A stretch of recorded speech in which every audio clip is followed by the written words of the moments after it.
Vamos lá, gente. Vamos ver aí gêneros textuais do sistema artístico. Como é que funciona isso, gente? Primeiro, qual é a importância da arte, né?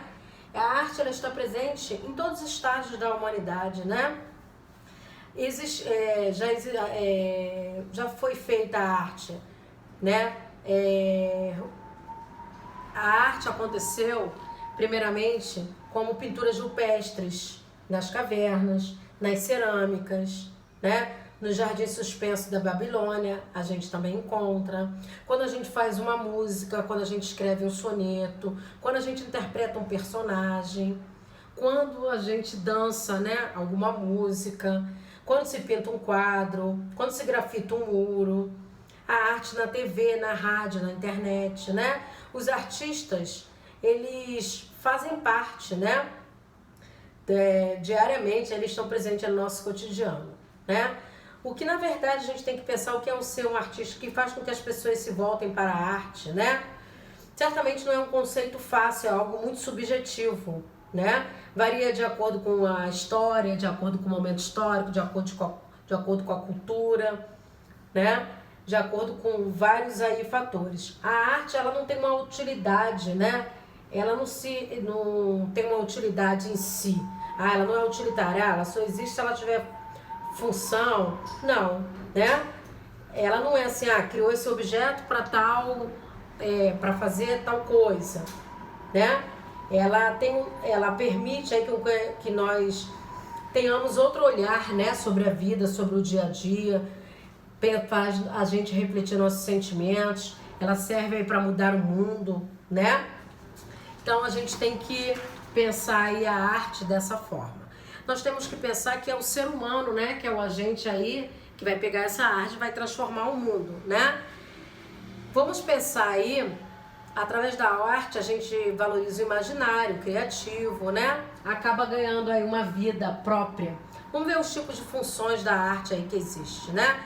Vai depender aí do objetivo que se tenha, se é intencional ou não, né? De quem criou aí tais objetos artísticos. A função estética eu pus ali, a função primordial. O artista procura o belo, né? Não se pretende conceituar aí, ampliar aí esse conceito, né? A visão clássica do belo convida a pensar em equilíbrio, a harmonia, né? Da mesma forma, devemos pensar na complexidade aí, o que se considera aí beleza, né? O artista, na verdade, ele procura aí uma sensibilidade, a criatividade, né? Um exemplo aí poderia ser o poema aí, né? Pegar o livro aqui, poema aí que tá no livro de vocês. Quem o molde achará para a expressão de tudo. Ai, quem há de dizer as ânsias infinitas, o sonho e o céu que foge à mão que se levanta, né? Tem aí esse poema aí, né? Inânia Verba, né? Olavo Bilac, tá pequenininho. O que é a função pedagógica? Eu fiz aqui, visa o estabelecimento de princípios morais. São os morais, os valores que devem ser seguidos pela sociedade, né?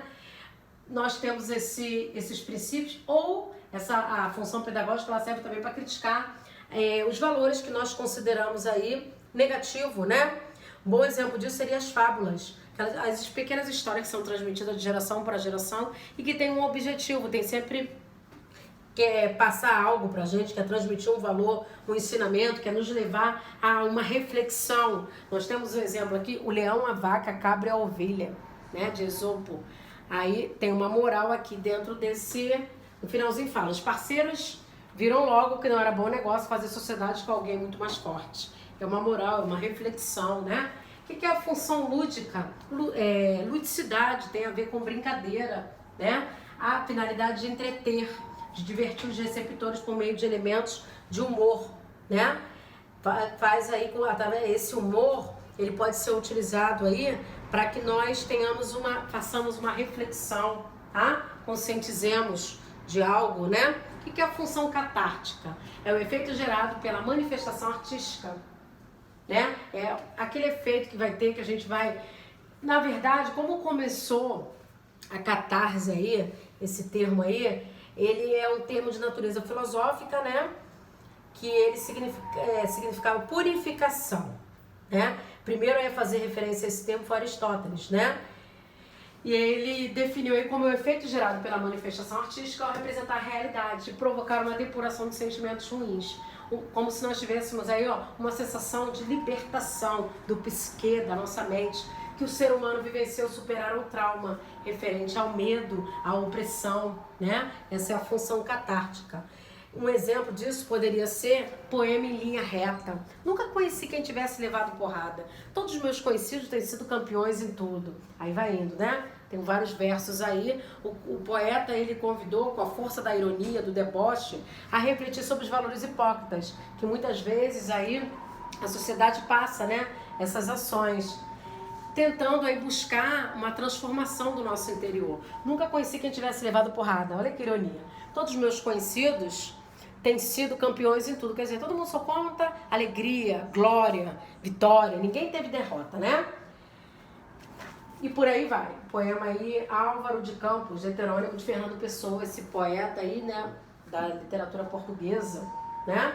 Qual é a função social? É o instrumento de denúncia dos aspectos negativos da sociedade, né? Essa crítica aí, ela aponta as situações de injustiça, de depressão, de repressão, reprimir algo, perdão, da opressão, da desigualdade social. Um bom exemplo desse período aqui seria você pega o poema aí de Castro Alves, né? Que Castro Alves é o poeta dos escravos, né? Ele mostrou aí as atrocidades que foram cometidas aos povos negros, né, de origem africana, quando eles foram traficados para o Brasil. Vou ler uma parte aí de um dos poemas dele, Navio Negreiro. Era um sonho dantesco, o tombadilho, que das luzernas a vermelha ao brilho, em sangue a se banhar.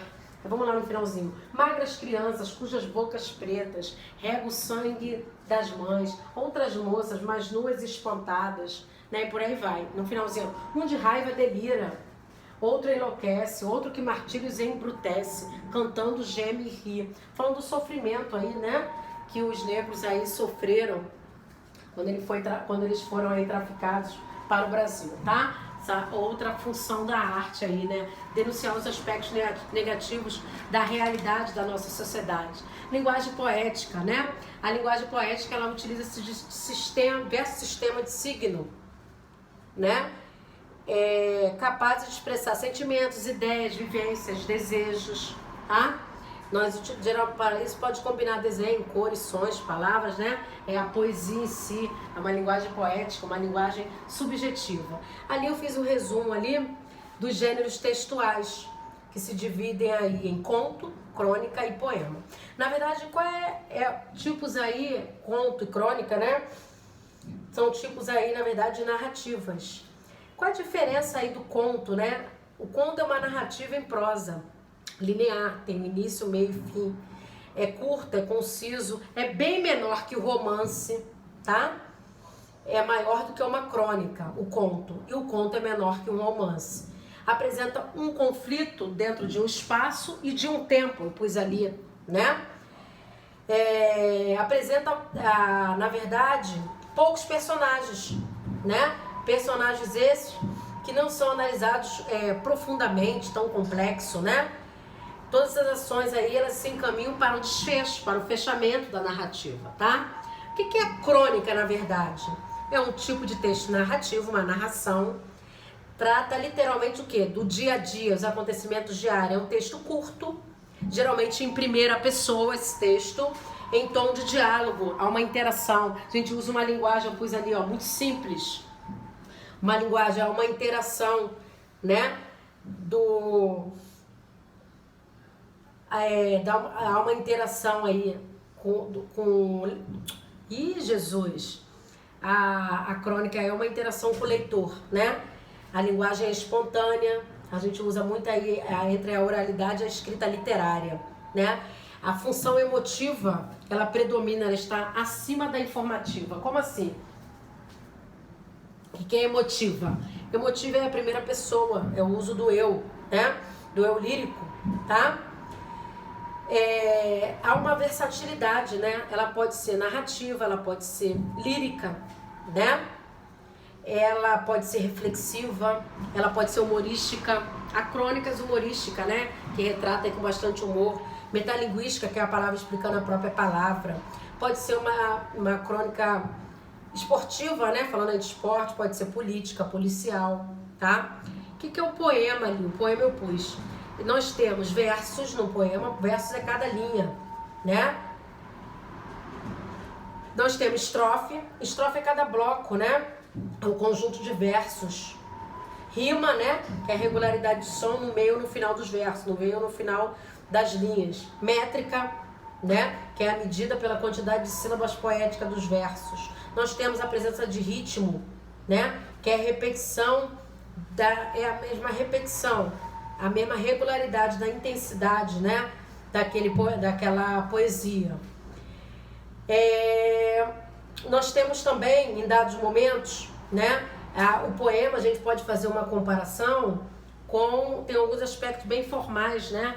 A gente faz a comparação do poema com o soneto, né? O que é soneto? Soneto, eu tenho a presença de 2 quartetos e 2 tercetos. Somando todos os versos, todas as linhas, eu tenho 14 versos, 14 linhas. Tá bom, galerinha?